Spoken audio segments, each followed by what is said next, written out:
Vous salue bien-aimés au nom du Seigneur Jésus. Et je crois et j'ai foi, j'ai la conviction que vous êtes bien portants là où vous nous suivez et que Dieu vous bénisse, que Dieu vous garde, que Dieu vous protège, car vous êtes toujours une bénédiction pour nous toutes les fois que vous réagissez, toutes les fois que vous donnez le temps pour suivre la parole de Dieu. Ça nous fait grandement plaisir. Alors, que Dieu vous bénisse au nom du Seigneur Jésus-Christ. Aujourd'hui, nous allons lire dans les Deutéronomes. Le livre du Deutéronome au chapitre 32, nous lisons à partir du verset 44 jusqu'au verset 47. C'est là que nous allons lire pour la gloire de notre Seigneur Jésus-Christ. Deutéronome 32, 44 à 47. Moïse vint et prononça toutes les paroles de ce cantique en présence du peuple. Josué, fils de Nun, était avec lui. Lorsque Moïse eut achevé de prononcer toutes ces paroles devant tout Israël, il leur dit: prenez à cœur toutes les paroles que je vous conjure aujourd'hui de recommander à vos enfants, afin qu'ils observent et mettent en pratique toutes les paroles de cette loi, car ce n'est pas une chose sans importance pour vous, c'est votre vie. Et c'est par là que vous prolongerez vos jours dans les pays dont vous aurez la possession après avoir passé les Jourdains. Gloire au Seigneur Jésus-Christ. Alors, je vais répéter des phrases, et c'est de ces deux phrases que découle notre sujet de ce jour. Alors, je recommence, c'est la phrase 46, le verset 46.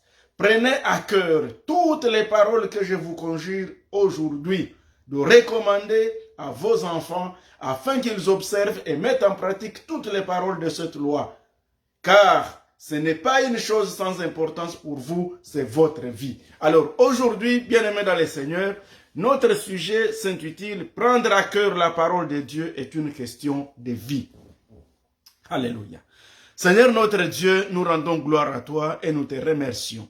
Merci pour la présence de tout un chacun. Merci Seigneur pour tout cela que tu disponibilises, que tu disposes leur cœur afin de suivre ta parole. Bénis-nous au nom de Jésus. Amen.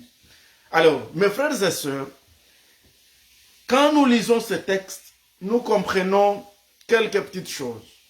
À un certain moment, quand nous parlons de la parole de Dieu, lorsque nous prêchons la parole de Dieu, lorsque nous nous exhortons, il nous arrive des fois de croire que c'est une question de vouloir ou de ne pas vouloir, je peux ou ne pas, ça m'intéresse, ça ne m'intéresse pas. Mais je vais vous dire, bien aimé dans le Seigneur, c'est que suivre la parole de Dieu, mettre la parole de Dieu en pratique, c'est une question de vie ou de mort. Parce qu'à un certain moment, nous oublions et nous ne comprenons pas que la parole de Dieu dans notre vie, c'est ça notre vie.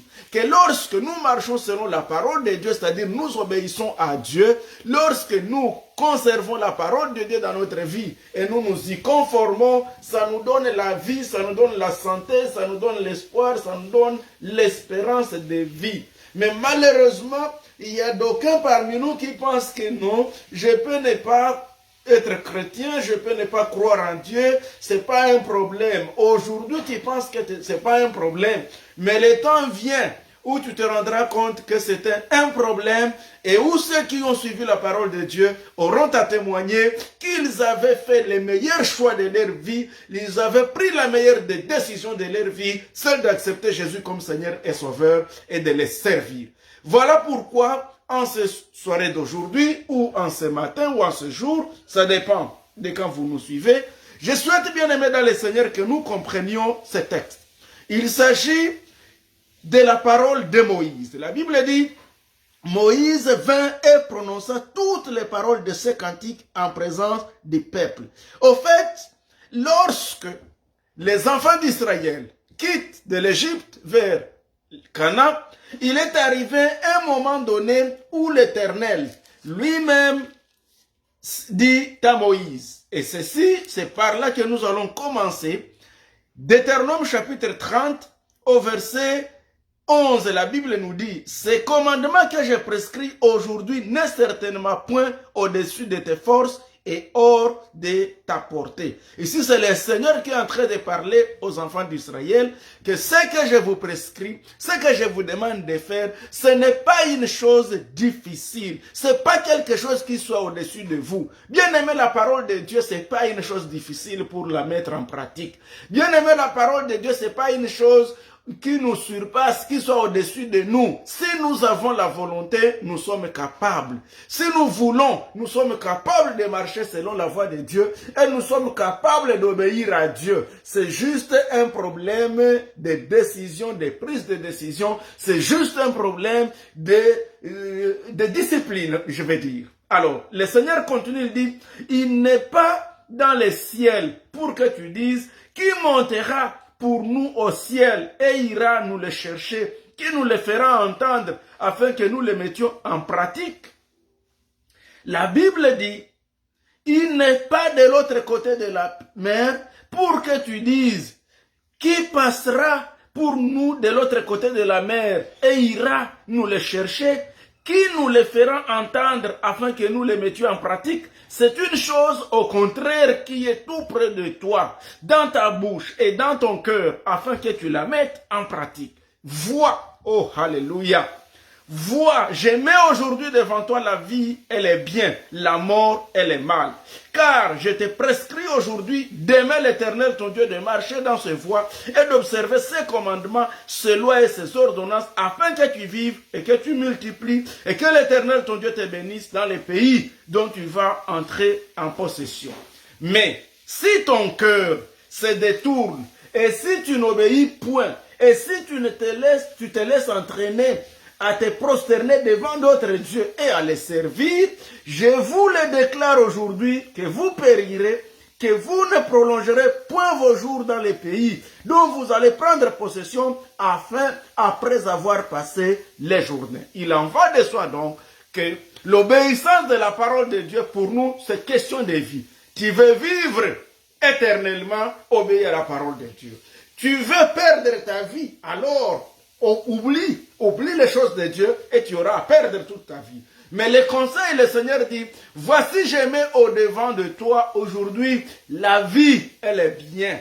Je te donne aujourd'hui, il y a la vie avec les biens, mais il y a également aussi la mort avec le mal. La mort et le mal. Et je te conseille de pouvoir choisir la vie pour que tu vives. Mes frères et sœurs, la mise en pratique de la parole de Dieu est une question de vie. Ça, je vais bien le souligner et je veux que nous le comprenions. Voilà pourquoi la mise en pratique étant une question de vie, et Dieu sachant les cœurs des enfants d'Israël, il leur dit qu'il sait qu'ils se détourneront de lui lorsqu'ils seront entrés à Canaan. Et c'est pourquoi le Seigneur a pris 3 témoins contre eux. Vous savez, bien-aimés dans le Seigneur, nous devons bien comprendre, il y a des gens qui aiment le Seigneur pendant des moments de difficulté, pendant des moments de souffrance, pendant qu'ils sont en train de prier pour qu'il leur donne un enfant, qu'il leur donne un mariage, qu'il leur donne une maison, qu'il leur donne un voyage, qu'il leur ouvre les portes, qu'il leur donne la réussite à l'école. Il y a des gens qui cherchent Dieu parce qu'ils sont dans les besoins. Mais une fois leur besoin est résolu, ils oublient Dieu. Mais je vais vous dire, nous ne cherchons pas Dieu pour les matériels seulement, bien que ce n'est pas mal, mais d'abord nous cherchons le Seigneur pour la vie éternelle. Nous cherchons le Seigneur parce que il nous a donné cette vie que nous avons et pour la préserver éternellement, nous avons besoin d'obéir à la parole de Dieu. Puisque dès lors que nous sommes en vie, nous ne mourrons plus. En d'autres termes, où nous vivrons éternellement dans la paix avec le Seigneur, où nous vivrons éternellement dans la souffrance éloignée du Seigneur. C'est donc une question de choix et point d'intermédiaire. Que Dieu nous aide. Bien-aimés, je veux que chacun de nous comprenne. Les moments que nous sommes en train de vivre sont des moments difficiles. Nous sommes en train de vivre les temps difficiles. Et pendant ces temps difficiles que nous sommes en train de vivre, chacun de nous doit prendre la décision pour sa vie. Parce que c'est question de vie. Alléluia. Des fois, vous savez, à un certain moment, nous disons le sport, c'est très important parce que c'est bien pour la santé. Et moi, je vais te dire, obéir à Dieu, c'est très important parce que c'est bon pour toute ta vie. Tu ne veux pas obéir à Dieu, tu ne veux pas respecter la parole de Dieu, comprends que c'est une question de vie. Et c'est pourquoi le Seigneur, il prie les enfants d'Israël de l'Égypte, il veut les amener à Canaan, mais quand il arrive au milieu, ne puisse partir, il leur dit, je sais très bien, oh alléluia, je sais très bien, chers amis, que lorsque Moïse ne sera plus là, lorsque vous serez arrivés à Canaan, je sais que vous-même, vous allez m'abandonner, vous allez prendre d'autres dieux et vous allez les adorer. Mais aujourd'hui, je vous donne 3 témoins. Et ici, le Seigneur nous met toujours tous en face de ces 3 témoins, même jusqu'à présent. Les 3 témoins sont les suivants. Il y a le ciel et la terre. Il y a également un cantique que Dieu a donné à Moïse pour enseigner aux enfants d'Israël. Et le 3e témoin, c'est la loi ou la parole de Dieu. Et je veux parler rapidement de ces 3 témoins dans notre vie pour que chacun de nous comprenne combien il est tellement important de prendre à cœur la parole de Dieu, car c'est une question de vie. Et la Bible nous dit dans Deutéronome, chapitre 30, versets 19 à 20, le Seigneur dit, j'en prends aujourd'hui à témoin contre vous le ciel et la terre. J'ai mis devant toi la vie et la mort, la bénédiction et la malédiction. Choisis la vie afin que tu vives, toi et ta postérité, pour aimer l'Éternel ton Dieu, pour obéir à sa voix et pour t'attacher à lui, car de cela dépend de ta vie, alléluia, et la prolongation de tes jours. C'est-à-dire, bien-aimé, et c'est ainsi que tu pourras demeurer dans le pays que l'Éternel a juré de donner à tes pères, Abraham, Isaac et Jacob, pour que nous jouissions de toutes les promesses de Dieu, de toutes les grâces que le Seigneur nous a données, que ce soit aujourd'hui ou même notre progéniture après nous, voici les conditions. Le Seigneur dit la première chose, j'ai un témoin.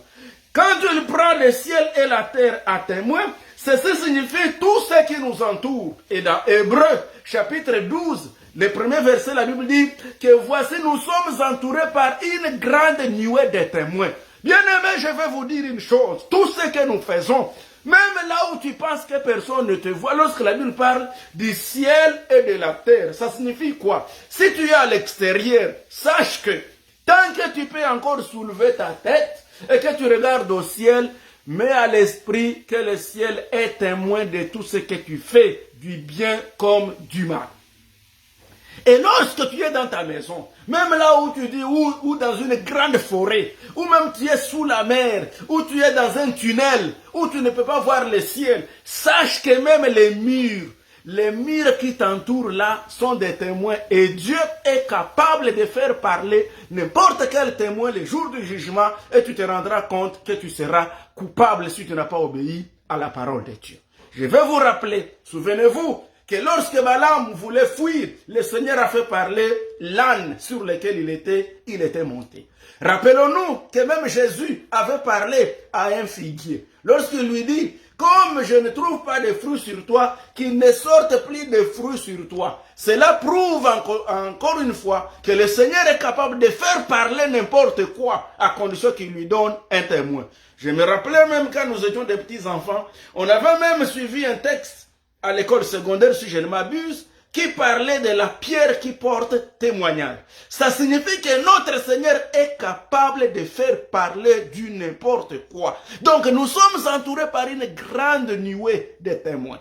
Là où personne ne te voit, dans ta chambre à coucher, dans ta salle de bain, quand tu voyages, tu es toi-même à une altitude de 12 000 mètres en avion, sache que Dieu te voit. C'est pourquoi craignons Dieu bien-aimé dans le Seigneur. Peu importe là où nous sommes, là où ta femme, là où ton mari, là où tes enfants, là où ton ami, là où tes connaissances ne te voient pas, il y a un Dieu dans les cieux qui voit partout et qui appellera à témoin n'importe quoi. Rappelons-nous que même dans le jardin d'Éden, les animaux ont parlé. Et aujourd'hui, il est capable de faire parler n'importe qui, n'importe quoi, pour témoigner contre toi. Je vais même vous dire, les téléphones que nous avons toujours en main, je ne sais pas moi, tout le Seigneur est capable de les faire parler pour que ça puisse témoigner contre nous. Mais la Bible nous dit, j'ai mis devant toi la vie et la mort, la bénédiction et la malédiction. C'est vrai que lorsque chacun de nous trouve la bénédiction devant lui, c'est tout à fait normal que nous choisissons la bénédiction. C'est tout à fait normal que nous disons que nous choisissons la vie. Mais la preuve que nous avons choisi la bénédiction, nous avons choisi la vie, c'est que le Seigneur souhaite que nous puissions lui obéir parce qu'il a des témoins. Et les témoins, le tout premier, nous parlons du ciel et de la terre. Et là, j'ai conclu, ciel et la terre sous-entend tout ce qui nous entoure, des visibles comme invisibles, des objets inertes comme des objets que toi tu penses être avec la vie, car le Seigneur lui est capable de donner vie à quoi que ce soit et à faire parler n'importe quoi. Ainsi donc, nous sommes invités à aimer l'Éternel, notre Dieu, de tout notre cœur, à lui obéir et à nous attacher à lui, afin que nous puissions prolonger notre vie, car c'est de cela que dépend notre vie, que le nom du Seigneur soit grandement béni. Ça, c'est le tout premier témoin. Le deuxième témoin que le Seigneur est capable de faire parler, c'était les cantiques. Et c'est de ça que nous avons lu quand on lisait dans les Deutéronome chapitre 32, verset 44, où Moïse vint et prononça toutes les paroles du cantique. Au fait, il s'agissait de quel cantique? C'est là que je veux que nous puissions comprendre. Et quand nous parlons du cantique ici comme témoin, ici, j'en viens à comprendre qu'il s'agit de la conscience de chacun de nous. Vous savez, tu peux tromper tout le monde. Tu peux tromper tous ceux qui sont autour de toi, de loin ou de près. Mais il y a des choses, il y a quand même des choses où tu ne peux pas tromper. Tu ne peux pas tromper Dieu et tu ne peux pas tromper ta propre conscience. Parce que Dieu te voit, il te connaît et ta conscience aussi te voit et te connaît. Et quant à la conscience, nous allons lire là rapidement dans l'épître de Paul aux Romains. Et ici, je suis au chapitre 2. La Bible nous dit ce qui suit au verset 14. Romains 2, 14. Que quand les païens qui n'ont point la loi font naturellement ce que prescrit la loi, ils sont et qui n'ont point la loi, une loi pour eux-mêmes. Ils montrent que l'œuvre de la loi, écoute-moi très bien, l'œuvre de la loi est écrite dans leur cœur, leur conscience en rendant témoignage et leur pensée s'accusant ou se défendant tour à tour. C'est ce qui paraîtra au jour où, selon mon évangile, Dieu jugera par Jésus-Christ les actions secrètes des hommes, que Dieu nous pardonne. Ici, la Bible nous montre que même ceux-là qui se disent, moi je n'ai jamais entendu la parole de Dieu, je n'ai jamais lu la Bible, je n'ai jamais lu le Coran, je n'ai jamais lu n'importe quel livre spirituel, je ne lis rien, je ne sais rien. La Bible dit que Dieu a même écrit sur les cœurs de chacun de nous, dans sa conscience, sa loi. Donc c'est ça qui fait que même ceux qui ne vont dans aucune religion, qui ne vont dans l'église, ils savent les biens et les mal. Pourquoi et comment? C'est parce que Dieu a mis la conscience en chacun de nous. Chacun de nous dans sa conscience, il sait que ça c'est mauvais, ça ce n'est pas bon. Personne ne te dira que dans sa conscience, il ne sait pas que tuer quelqu'un d'autre c'est mauvais. Chacun le sait. Voilà pourquoi donc, ici, le Seigneur Dieu, il dit aux enfants d'Israël, comme moi je connais votre cœur. Maintenant, un deuxième témoin, c'est une chanson. Et cette chanson, je vais donner ça à Moïse, que Moïse vous apprenne un cantique. En sorte que, lorsque, même quand vous auriez dit vouloir oublier que le ciel et la terre sont pour vous des témoins de ce qu'on s'est convenu entre vous et moi, que vous allez m'obéir et je vous donne la vie, et que lorsque vous désobéissez, vous mourrez, vous perdez tout. Alors, je donne un second témoin, c'est le cantique. En d'autres termes, une fois vous chantez ce cantique, il va rester gravé dans votre mémoire, il va rester gravé dans votre cœur. Et alors, même quand vous voulez oublier, vous vous en souviendrez. Et il ajoute, ce cantique-là, enseignez-les même à vos enfants. Et la Bible dit, il leur dit, ici nous sommes dans Deutéronome 32, 46, prenez à cœur toutes les paroles que je vous conjure aujourd'hui de recommander à vos enfants afin qu'ils observent et mettent en pratique toutes les paroles de cette loi. Car ce n'est pas une chose sans importance pour vous que Dieu nous aide. Bien-aimés, c'est quelque chose de très important de pouvoir obéir à la parole de Dieu. Et même dans Ésaïe 49, verset 6 à 8, la Bible dit, être serviteur de Dieu, ce n'est pas peu de choses, c'est un privilège, c'est un honneur, c'est une grâce. Alléluia. De même, lorsque tu reçois le choix de Dieu, tu as été choisi par Dieu, c'est une grâce, c'est un honneur, c'est un privilège. C'est pourquoi donc, toi et moi, nous devons mettre à l'esprit que nous devons prendre à cœur la parole de Dieu, car c'est une question de vie ou de mort. Tu veux vivre, observe la parole de Dieu. Tu ne veux rien savoir de Dieu, alors tu as choisi la mort et nos regrets. Mais il y a encore une opportunité, répands-toi et reviens au Seigneur. Alors, je vais tirer quand même certains éléments de ces cantiques pour que vous puissiez les comprendre, parce que les cantiques là, ils se trouvent dans les Deutéronomes chapitre, c'est tous les Deutéronomes chapitre 32, verset 1er jusqu'à 43. Donc, du fait que je ne peux pas vous lire tous ces versets de ces cantiques-là, que Dieu lui-même a enseigné à Moïse et a demandé à Moïse d'apprendre aussi ces cantiques aux enfants d'Israël, alors je vais sortir certains éléments de ces cantiques qui font que ces cantiques demeurent aussi un autre témoin contre nous devant le Seigneur.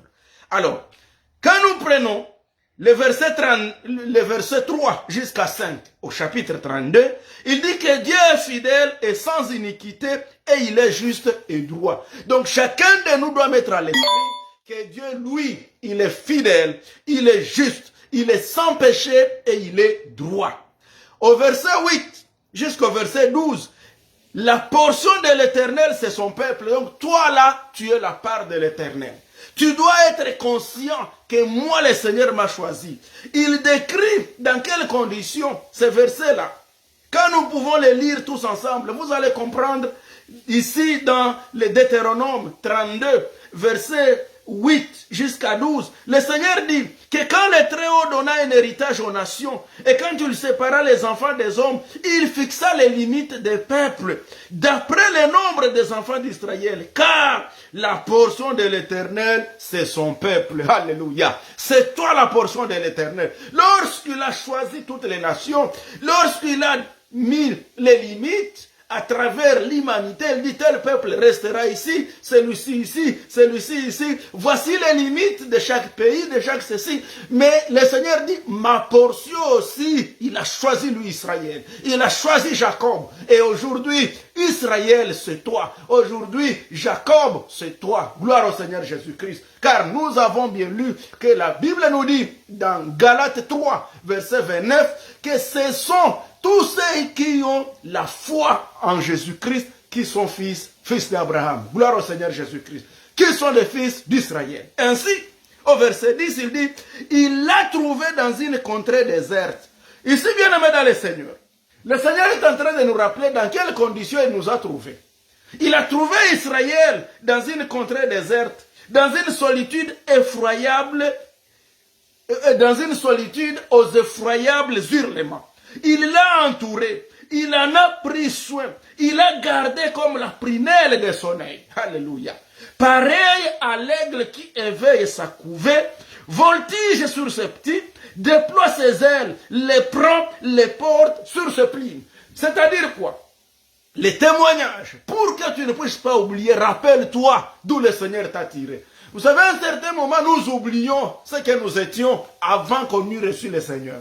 Et ça fait qu'à un certain moment, nous sommes des orgueilleux pour rien. Si tu te rappelles où tu étais 10, 20, 15 ans passés, 30 ans passés, comment tu vivais avant de connaître le Seigneur, si tu compares cette vie avec celle que tu as commencé à vivre depuis que tu as reçu Jésus Seigneur comme reçu le Seigneur Jésus comme ton sauveur et Seigneur, bien-aimé, tu auras une raison de ne pas désobéir. Tu auras une raison de dire, oui Seigneur, j'étais loin. Tu m'as ramassé très loin. Et ici, la Bible nous dit que le Seigneur avait pris Israël pareil à l'aigle qui éveille sa couvée.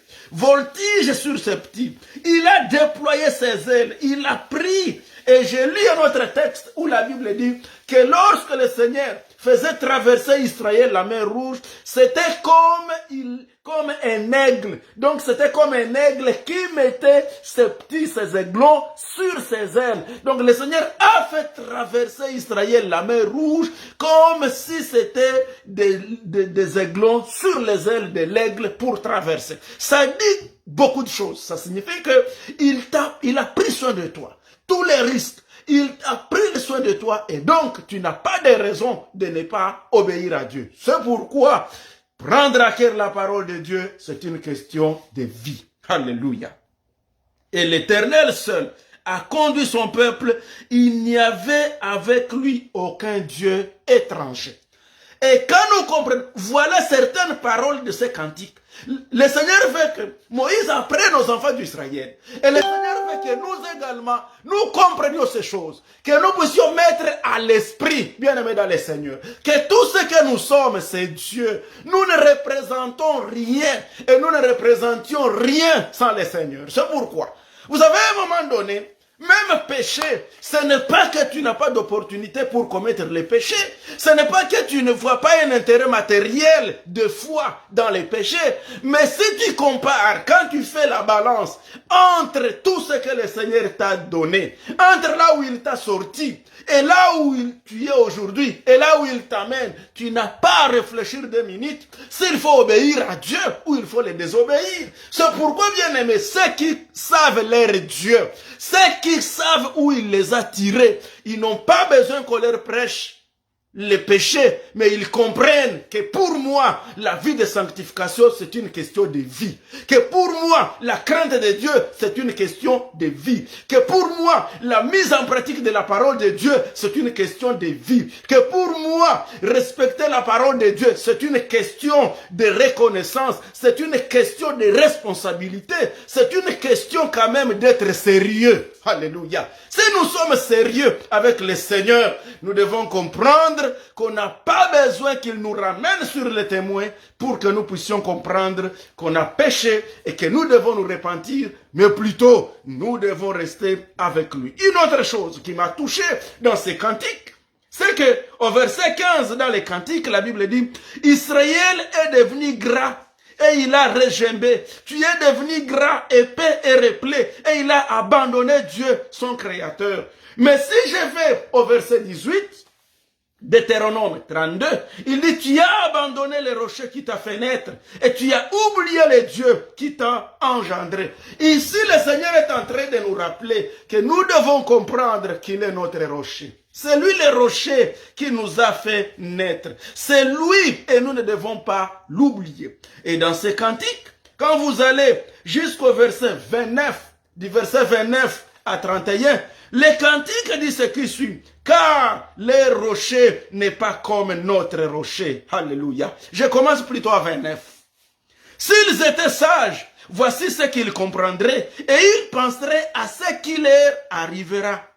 Comment un seul en poursuivrait-il 1000 et 2 en mettrait-il 10 000 en fuite? Si les rochers ne les avaient vendus et si l'Éternel ne les avait livrés, alléluia. Verset 31. Car les rochers de nos ennemis, l'appui de nos ennemis, l'appui de tes adversaires n'est pas comme notre rocher, l'Éternel Dieu. Nos ennemis en sont juges. Alléluia. Ici même tes ennemis savent bien que tant que tu es dans le Seigneur, ton rocher n'a rien à être comparé à leur rocher. Ton appui n'a rien à être comparé à leur appui. Ta grâce n'a rien à être comparée à ce qu'ils font. Alors pourquoi désobéir à ton Dieu? Il est le Tout-Puissant. Et si je continue un tout petit peu, au verset 39 à 40, il dit, sachez donc, 39 à 40, sachez donc que c'est moi qui suis Dieu et qu'il n'y a point de Dieu près de moi. Dans ces cantiques, le Seigneur dit, Moïse, dites aux enfants d'Israël, Parce qu'il ne faut pas que demain, ils viennent faire autre chose. C'est moi-même qui les ai sortis de l'Égypte pour les amener à Canaan. Je les ai choisis au milieu de tous les peuples. Il n'y avait pas d'autre Dieu à part moi qui les ai sortis de là. Maintenant, il faut qu'ils sachent qu'il n'y a point de Dieu près de moi. Je fais vivre et je fais mourir. Je blesse et je guéris. Et personne ne délivre de ma main. Verset 40. Car je lève ma main vers le ciel et je dis, je vis éternellement. Gloire au Seigneur Jésus. Ici, nous devons comprendre bien ces choses, bien-aimés dans le Seigneur. C'est que nous avons un Dieu dans le ciel. C'est pourquoi prendre à cœur la parole de ce Dieu-là, c'est une question de vie. Donc, si tu sais en qui tu as cru, tu n'as pas à tergiverser, tu n'as pas à roucailler, tu n'as pas à demander à tel ou ceci. Non, bien-aimé dans le Seigneur, il n'y a rien à faire ceci ou cela. Tu n'as pas à tergiverser de gauche à droite. Nous devons obéir à Dieu. Nous devons craindre notre Dieu. Il est le seul qui vit éternellement. Tous les autres dieux, ils sont passagers. Vous avez entendu parler des dieux, des anciens dieux, des dieux égyptiens, des dieux, je ne sais pas moi, grecs, Isis, Osiris, et tous les dieux dont vous avez entendu parler. Ces dieux-là, ils sont passés. D'ailleurs, la Bible nous dit, ils ont des oreilles mais n'entendent pas, ils ont des yeux mais ne voient pas, des pieds mais ne marchent pas. Mais nous, notre Dieu, il est là. Il est éternel, il règne, il s'appelle Adonai, il s'appelle Yahvé, il s'appelle El Shaddai, El Roi, El Nis, le Dieu tout-puissant, El Shalom, alléluia. C'est Dieu-là, notre paix. Alors, le troisième témoin de Dieu contre nous, c'est la loi. Et quand je vois la loi, je parle de la parole de Dieu. Et ici, je suis dans Deutéronome 31, verset 26, où la Bible dit ce qui suit, 31, 26, un dernier témoin, prenez ces livres de la loi et mettez-les à côté de l'arche de l'alliance de l'Éternel votre Dieu, et il sera comme témoin contre toi. Un autre témoin. Je vous ai dit, le premier témoin, ici c'est le ciel et la terre. Le Seigneur dit, je prends à témoin contre vous, le ciel et la terre. Ici il ajoute, le livre de la loi sera aussi un autre témoin. Et nous venons de voir un autre témoin, c'était les cantiques. Bien-aimés, quant à la loi de Dieu, comme témoin, comme témoignage, ici, nous revenons même au verset 28 également dans 31. Il redit, assemblez devant moi tous les anciens de vos tribus et vos officiers, je dirai ces paroles en leur présence et je prendrai à témoin contre eux le ciel et la terre. Un témoin, la parole de Dieu. Tout ce que nous avons entendu et tout ce que nous avons connu de la parole de Dieu servira de témoin à Dieu contre nous si nous désobéissons à la parole de Dieu. Romains chapitre 2, verset 13, la Bible nous dit, et c'est là que je vais terminer avec Jacques 1, 22 à 25, rapidement, la parole de Dieu nous dit ce qui suit. Ici, je vous parle de la parole comme témoin. Vous savez, il y a des gens qui se disent, je m'en fous, fais tout ce que tu veux. Mais Romains 2, 13 nous dit, ce ne sont pas en effet ceux qui écoutent la loi, qui sont justes devant Dieu, mais ce sont ceux qui la mettent en pratique qui seront justifiés. Vous savez, pour la parole de Dieu, ce n'est pas un problème d'être connaisseur de la Bible, d'être connaisseur de la parole de Dieu. Il y a des gens qui sortent comme des grands techniciens, des grands experts en explication de la parole. Il y a des gens qui sortent comme des grands interprètes de la parole de Dieu. Mais la chose la plus importante, est-ce que vous êtes les meilleurs obéissants de la parole de Dieu? Car pour Dieu, ce ne sont pas ceux qui connaissent la loi qui l'intéressent. Pour Dieu, ceux qui l'intéressent, qui mettent en pratique la loi de Dieu. Jacques 1, 22, la Bible nous dit en conclusion, mettez en pratique la parole et ne vous bornez pas à l'écouter en vous trompant vous-même par de faux raisonnements. Car si quelqu'un écoute la parole et ne la met pas en pratique, il est semblable à un homme qui regarde dans un miroir son visage naturel et qui, après s'être regardé, s'en va et oublie aussitôt comment il était. Mais C'est lui qui aura plongé ses regards dans la loi parfaite, la loi de la liberté, et qui aura persévéré n'étant pas un auditeur oublié, mais se mettant à l'œuvre, celui-là sera heureux dans son activité, c'est-à-dire celui-là a réussi la question de vie. Que Dieu nous bénisse au nom du Seigneur Jésus-Christ. Et bien aimés dans le Seigneur, c'était juste un petit rappel pour vous dire que prendre à cœur la parole de Dieu, c'est une question de vie. À vous de choisir. Le Seigneur dit, il a mis devant nous la vie et la mort. Il a mis devant nous la bénédiction et la malédiction. Il nous demande de pouvoir choisir. Et ici, le Seigneur lave ses mains. Il dit, moi je vous ai promis que je vais vous sortir de l'Égypte et je vais vous amener à Canaan. Et le Seigneur a tenu sa parole. Alléluia. Le Seigneur lui-même a tenu sa parole. Quand vous lisez avec moi, enfin, quand vous allez lire dans votre Bible, vous allez découvrir cela dans le Deutéronome 31, verset 20. Car le Seigneur lui-même, il a juré et il dit très clairement, le Seigneur, car je mènerai ce peuple dans le pays que j'ai juré à ses pères de lui donner, pays où coule le lait et le miel. Il mangera, se rassasiera, s'engraissera, puis il se tournera vers d'autres dieux et les servira. Il me méprisera et violera mon alliance. Ici, le Seigneur jure, je mènerai ce peuple dans le pays que j'ai juré. Et ici, il te jure, il accomplira les promesses qu'il t'a promises. Il accomplira tout ce qu'il t'a promis. Il te donnera tout ce que tu lui demandes. Mais sa question, est-ce que tu resteras aussi fidèle? Car lui, il est fidèle. Et quand nous sommes infidèles, il reste fidèle. Lui, il dit, moi j'ai promis. Ce que j'ai promis, je vais vous amener à Canaan, je vous y amènerai. Mais vous autres aussi, est-ce que vous m'obéirez aussi tel qu'on s'est convenu? En fait, il s'agit d'une alliance. Une alliance. J'ai fait ma part, vous faites votre part. Le Seigneur fait sa part d'accomplir les promesses, mais il souhaite également que nous également nous fassions notre part de l'obéir. Et quand nous obéissons à Dieu, lorsque nous lui obéissons, il nous bénit davantage. Et c'est question de vie. Bye. Et à la prochaine. Oh, alléluia. Tendre Père, nous te disons merci. Nous te prions, Seigneur. Fais-nous grâce. Nous voulons, Seigneur, mettre ta parole en pratique. Il nous arrive plusieurs fois que nous connaissons plein de choses, que nous voyons, nous entendons, mais nous oublions qu'il y a des témoins. Et nous venons de passer en revue. Tu nous as présenté toi, témoin, Seigneur. Aide-nous. Le premier, c'est le ciel et la terre. Il sous-entend que tout ce qui nous entoure.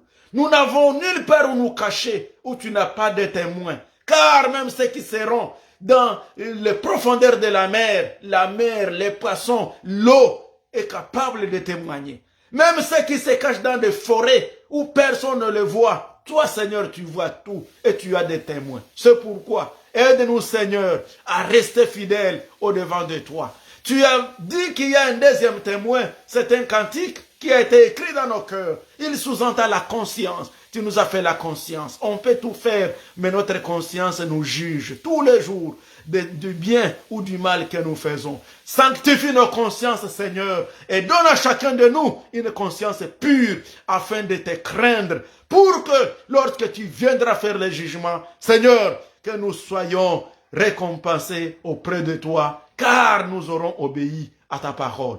Et enfin, les derniers témoins, tu nous parles de ta parole. Il s'agit donc de tout ce que nous avons entendu, de tout ce que nous connaissons de toi, de tout ce que nous prêche, de tout ce que nous lisons, de tout ce qu'on voit. Voici tes témoins. Seigneur, fais-nous grâce en sorte que, lorsque nous serons devant les jugements, que tes témoins, Seigneur, puissent plaider en notre faveur et non en notre défaveur. Bénis chacun de nous au nom de Jésus. Que les malades, tu leur accordes ta guérison. Car toi, tu as promis de faire ta part. Seigneur, guéris les frères et sœurs. Élève, Seigneur. Tu sais les difficultés, les problèmes que tel ou tel traverse. Seigneur, aide tes enfants. Je ne peux pas terminer sans me rappeler de ta nation sainte, Israël, que tu as choisie. Seigneur, rappelle-toi qu'Israël est en guerre aujourd'hui. Et nous savons que tu t'appelles le Dieu d'Israël. Combat pour Israël et garde Israël, protège Israël, car c'est ce que tu as promis, qu'ils lui feront la guerre, mais ne les vaincront jamais, car tu es avec Israël. Sois béni au nom de Jésus. Amen. Que Dieu nous garde.